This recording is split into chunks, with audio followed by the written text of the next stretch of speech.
2020년 7월 23일 큐티 말씀입니다. 열왕기하 13장 14절로 25절입니다. 엘리사가 죽을 병이 들매 이스라엘의 왕 요아스가 그에게로 내려와 자기의 얼굴에 눈물을 흘리며 이르되 내 아버지여 내 아버지여 이스라엘의 병거와 마병이여 하매 엘리사가 그에게 이르되 활과 화살들을 가져오소서 하는지라. 활과 화살들을 그에게 가져오매 또 이스라엘 왕에게 이르되 왕의 손으로 활을 잡으소서 하매 그가 손으로 잡으니 엘리사가 자기 손을 왕의 손 위에 얹고 이르되 동쪽 창을 여소서 하여 곧 열매 엘리사가 이르되 쏘소서 하는지라. 곧 쏘매 엘리사가 이르되 이는 여호와를 위한 구원의 화살 곧 아람에 대한 구원의 화살이니 왕이 아람 사람을 멸절하도록 아벡에서 치리이다 하니라.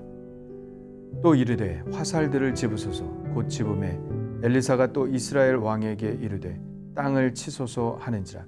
이에 3번 치고 그친지라. 하나님의 사람이 노하여 이르되 왕이 6번을 칠 것이니이다. 그리하였더면 왕이 아람을 진멸하기까지 쳤으리이다. 그런즉 이제는 왕이 아람을 3번만 치리이다 하니라. 엘리사가 죽으니 그를 장사하였고 해가 바뀜에 모압 도적대들이 그 땅에 온지라. 마침 사람을 장사하는 자들이 그 도적대를 보고 그의 시체를 엘리사의 묘실에 들이던지매 시체가 엘리사의 뼈에 닿자 곧 회생하여 일어섰더라. 여호아하스 왕의 시대에 아람 왕 하사엘이 항상 이스라엘을 학대하였으나 여호와께서 아브라함과 이삭과 야곱과 더불어 세우신 언약 때문에 이스라엘에게 은혜를 베풀며 그들을 불쌍히 여기시며 돌보사 멸하기를 즐겨하지 아니하시고 이때까지 자기 앞에서 쫓아내지 아니하셨더라. 아람의 왕 하사엘이 죽고 그의 아들 베나닷이 대신하여 왕이 되매 여호아하스의 아들 요아스가 하사엘의 아들 베나닷의 손에서 성읍을 다시 빼앗으니 이 성읍들은 자기 부친 여호아하스가 전쟁 중에 빼앗겼던 것이라. 요아스가 베나닷을 3번 쳐서 무찌르고 이스라엘 성읍들을 회복하였더라. 아멘. 이스라엘의 극단적인 반역의 시대에 유일한 하나님의 등불로 살았던 엘리사가 드디어 죽음을 맞이합니다. 그는 이스라엘 왕 아합의 아들 요람, 예후, 여호아하스 그리고 요아스 이렇게 4왕의 시대 약 60년 동안 하나님의 종으로서 사명을 마치고 이제 하나님의 곁으로 돌아갑니다. 엘리야가 엘리사에게 자신의 사명을 인계하면서 내가 네게 어떻게 할지를 구하라 물어보았을 때 엘리사가 이렇게 말하죠.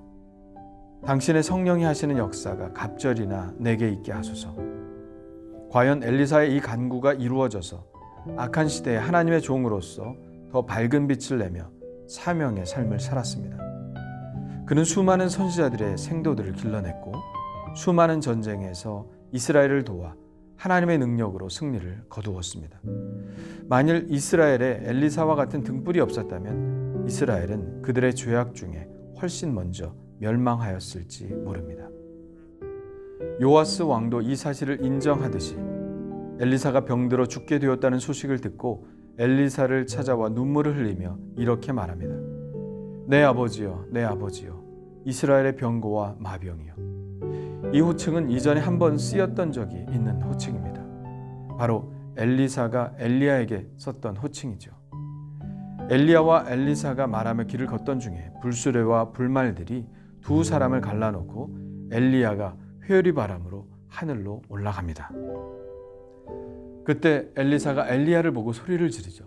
내 아버지여 내 아버지여 이스라엘의 병거와 그 마병이여. 엘리야는 그렇게 하늘로 올라갔습니다. 이 호칭은 엘리야가 마지막으로 들었던 호칭이며 그러므로 그의 전 생애를 요약하는 호칭이라고 할 수 있습니다. 엘리야는 그야말로 이스라엘의 병거와 마병이었습니다. 그 어떤 군사보다 강력하게 이스라엘을 지키는 힘이었습니다. 엘리사는 마지막으로 엘리야를 이렇게 부른 호칭이 자신에게도 똑같이 불릴 줄 알았을까요? 엘리야에게 붙여졌던 이 영광스러운 호칭을 엘리사 자신이 들을 줄 알았을까요? 결과적으로 이 호칭은 엘리사의 전생애를 또한 요약하는 호칭이 되었습니다. 그만큼 엘리사가 엘리야만큼이나 하나님께 충성되게 행해서 하나님의 백성 이스라엘을 영적으로, 육적으로 지켜냈다는 이야기겠죠. 실제로 아람 왕이 엘리사를 잡으러 왔을 때 그의 사원은 불말과 불병거들이 산에 가득하여 엘리사를 둘렀던 것을 보았습니다. 사마리아가 아람에게 둘러싸여 자식까지 잡아먹는 비극적인 굶주림을 겪고 있을 때도 아람 진중의 병거 소리와 말소리를 들리게 하여 그들이 겁을 먹고 자기 나라로 도망하게 한 일은 엘리사 한 사람이 그 어떤 이스라엘의 군사들, 마병과 병거들보다 더 큰 역할을 감당했는지를 보여줍니다. 엘리사는 실제로 이스라엘의 병거와 마병이었던 것이죠. 이것이 한 사람의 힘이겠습니까? 그 한 사람과 함께 하시는 하나님의 능력이겠죠. 그러나 그 한 사람이 얼마나 철저하게 자기를 비우고 얼마나 하나님께 완전한 순종을 바쳤으면 이런 일이 일어났겠습니까? 한 나라를 지키는 것은 영적인 힘입니다. 영적인 힘이 바닥나면 그 나라는 쇠약해지는 것이죠. 이 나라를 지키는 것은 단지 군사력이 아니라 매일 새벽마다 기도하는 성도들의 기도의 힘입니다. 가나안 농군학교를 세우신 김용기 장로님은 기도글에 이렇게 써놓았다고 합니다. 조국이여 안심하라. 조국이여 안심하라. 자신이 매일 조국을 위해 기도하는 한 이 나라는 결코 망하지 않는다는 뜻이겠죠.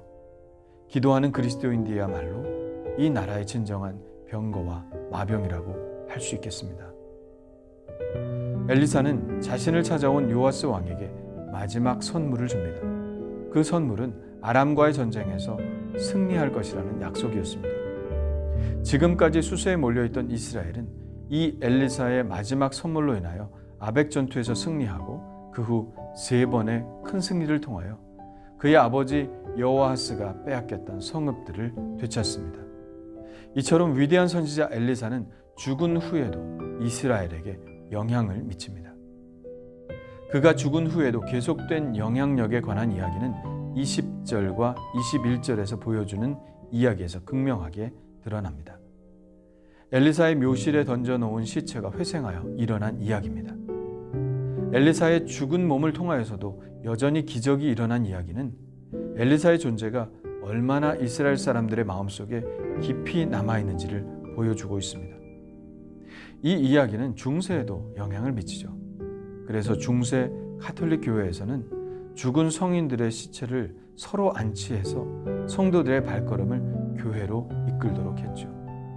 요즘 사람들이 많이 순례하는 산티아고도 야고보 사도를 안장한 곳이기 때문에 중세 병자들이 걸어서 산티아고 성당을 찾은 것에서 시작되어 지금까지 이어지고 있는 것입니다.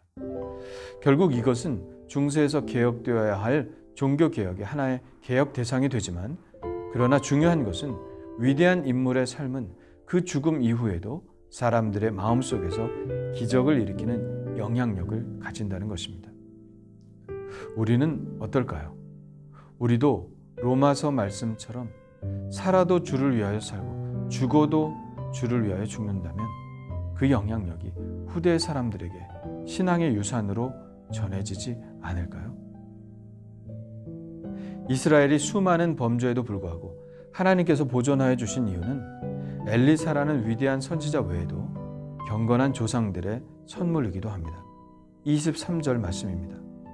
여호와께서 아브라함과 이삭과 야곱과 더불어 세우신 언약 때문에 이스라엘에게 은혜를 베풀며 그들을 불쌍히 여기시며 돌보사 멸하기를 즐겨하지 아니하시고 이때까지 자기 앞에서 쫓아내지 아니하셨더라. 이스라엘이 망하지 않은 것은 누구의 선물입니까? 바로 아브라함과 이삭과 야곱이 준 선물입니다. 이 경건한 조상들이 하나님과 맺은 언약 때문입니다. 하나님은 이들과 맺은 언약 때문에 이스라엘을 용서하시고 또 용서하신 것입니다. 하나님은 신실하신 분입니다. 약속을 지키시는 분입니다. 우리의 부족함에도 불구하고 그 약속을 신실하게 붙드시는 분입니다.